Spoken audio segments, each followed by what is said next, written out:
ಸೋಮವಾರದಿಂದ ಬೆಳಗಾವಿಯಲ್ಲಿ ಚಳಿಗಾಲದ ಅಧಿವೇಶನ ಆರಂಭವಾಗ್ತಾ ಇದೆ.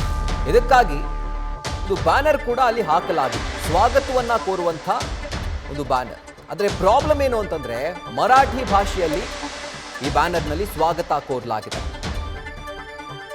ಇದರಿಂದ ರೊಚ್ಚಿಗೆದ್ದಂಥ ಕನ್ನಡ ಪರ ಹೋರಾಟಗಾರರು ನಾಮಫಲಕವನ್ನ ಹರಿದು ತಮ್ಮ ಆಕ್ರೋಶವನ್ನ ವ್ಯಕ್ತಪಡಿಸಿದ್ದಾರೆ.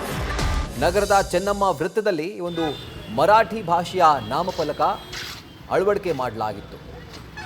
ಬೆಳಗಾವಿ ಕಿತ್ತೂರು ಕರ್ನಾಟಕ ಸೇನೆ ಕಾರ್ಯಕರ್ತರು ಆಕ್ರೋಶ ವ್ಯಕ್ತಪಡಿಸಿ ಆ ಬ್ಯಾನರ್ ಅನ್ನು ಹರಿದು ಹಾಕಿದ್ದಾರೆ.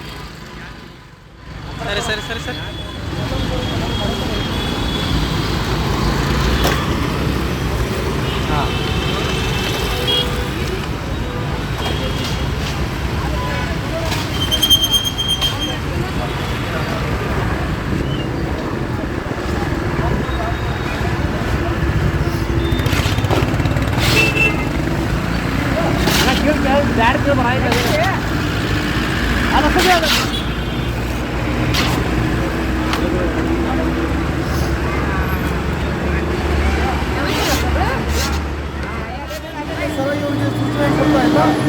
ಫ್ಲೆಕ್ಸ್ ಮಿಷನ್ ಕೂಡ ಅವರು ಕೂಡ ಇದಕ್ಕೆ ವಿಚಾರಗಳು ಮಾಡ್ತಾ ಇಲ್ಲ.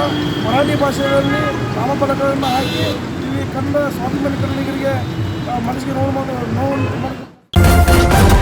ನ್ಯೂಸ್ ಫಸ್ಟ್ ನಿರ್ಭೀತಿಯಿಂದ ನಿಮ್ಮ ಪರವಾಗಿ.